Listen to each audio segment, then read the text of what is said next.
Merdeka dari nyeri haid tentu menjadi dambaan bagi wanita yang mengalaminya. Bila nyeri haid berlangsung terus-menerus, apa dampaknya bagi kesuburan?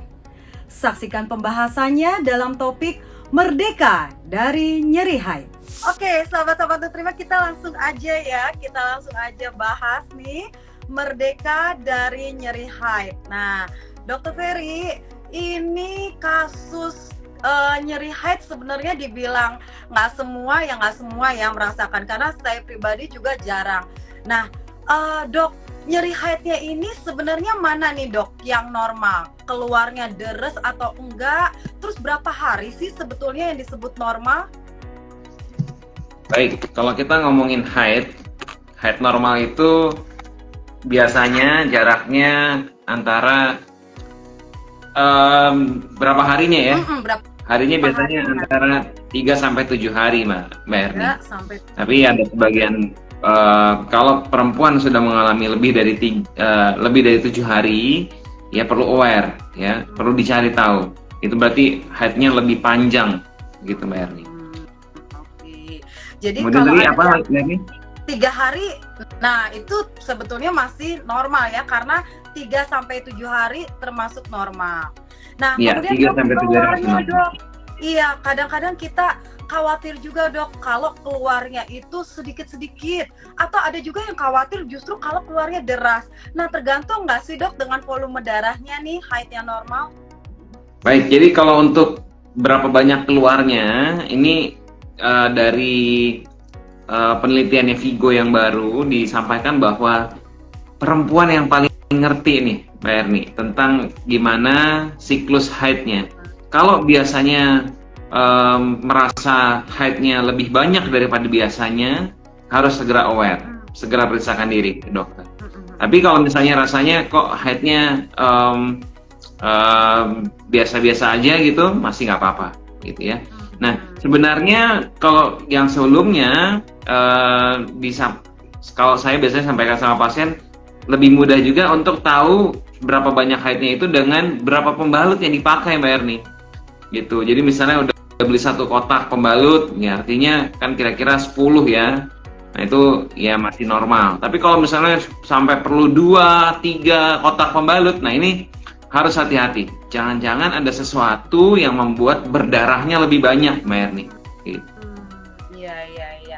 Oke, nah kita akan bahas nih ya nyeri haid. Nah, gimana merdeka dari nyeri haid? Nah, sebenarnya secara umumnya nih dok, wajar nggak kalau timbul nyeri saat haid? Jadi kalau pada saat haid, sebagian perempuan memang pernah merasakan nyeri pada saat haid. Sebagian perempuan ya, dan selama hidupnya ya pasti pernah. Sebagian besar perempuan pernah merasakan nyeri pada saat haid. Tapi yang kita bilang masalah kalau nyerinya ini ternyata terus-menerus Mbak Erni.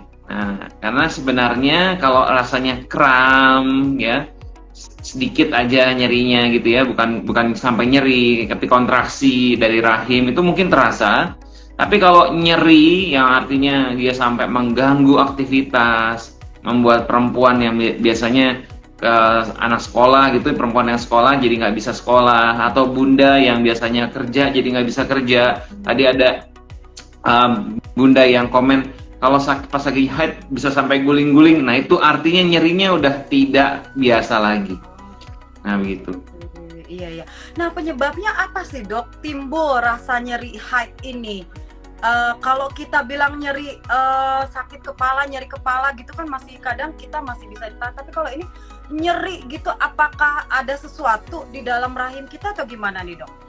Baik, nyeri haid yang paling kita khawatirkan adalah nyeri yang berhubungan dengan endometriosis. Endometriosis ini keadaan atau penyakit di mana dinding rahim bagian dalam atau endometrio itu bukan cuma tumbuh di dalam rahim, tapi tumbuh juga di luar tempat aslinya. Misalnya di indung telur, kemudian dia bisa berubah menjadi kista endometriosis, atau di dalam dagingnya rahim ya, biasanya disebut dengan adenomiosis, atau juga di sekitar rongga panggulnya perempuan atau rongga panggulnya bunda yang disebut dengan peritoneal endometriosis. Nah, ini berhubungan dengan nyeri haid gitu. Tapi kalau misalnya nyeri haid yang biasa-biasa atau biasa disebut dengan simple dysmenorrhea, nyeri haid sederhana, ya biasanya tidak mengganggu aktivitas, ya tidak perlu obat gitu, tidak perlu sampai kalau pas kerja sampai absen ya, atau di tempat kerja sampai nggak bisa mengerjakan aktivitas sehari-hari. Nah, sebenarnya itu masih nyeri haid yang sederhana. Tapi kalau sampai mengganggu, tadi kalau misalnya mengganggu, kemungkinan kita perlu cari tahu apakah ada endometriosis. Karena kita perlu atasi, kalau memang bunda ada endometriosis, kita atasi sejak as early as possible supaya kita bisa tata laksana, karena dampaknya dari endometriosis ini banyak nih Mbak Erni dan Bunda. Nah, ini nih kita akan bahas nih lebih detail endometriosis. Nah, tadi sebetulnya ada sesuatu apa dok penyebab di dalam siklus haid ketika kita menstruasi itu timbul nyeri gitu dok? Ada hormon kah atau ada zat atau apa gitu dok? Biasanya nyeri yang alami atau nyeri yang kontraksi dari rahim itu kadang-kadang tersensasi oleh perempuan seperti nyeri ya. Itu memang terjadi karena adanya hormon prostaglandin, di mana dia menyebabkan kontraksi dari otot-otot rahim. Nah, ini sifatnya sebenarnya bukan nyeri yang hebat begitu Mbak Erni, tapi dia biasanya ngilu atau linu yang sementara, dan biasanya dia terjadi karena rahim mengkontraksikan otot-ototnya supaya darah atau endometrium yang memang harusnya keluar, dia keluar begitu. Iya. Jadi karena nggak terjadi kehamilan, yang tadinya dindingnya udah menebal untuk mempersiapkan kehamilan, itu harus luruh. Itu harus luruh, betul.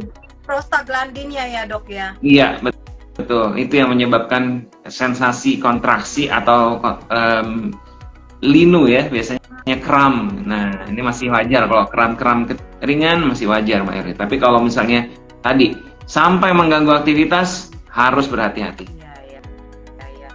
Nah dok, ini kadang kita bingung nih mengenai nyeri haid. Sebenarnya ada juga yang disebut, ini cukup sering di kalangan wanita gitu ya, istilah PMS.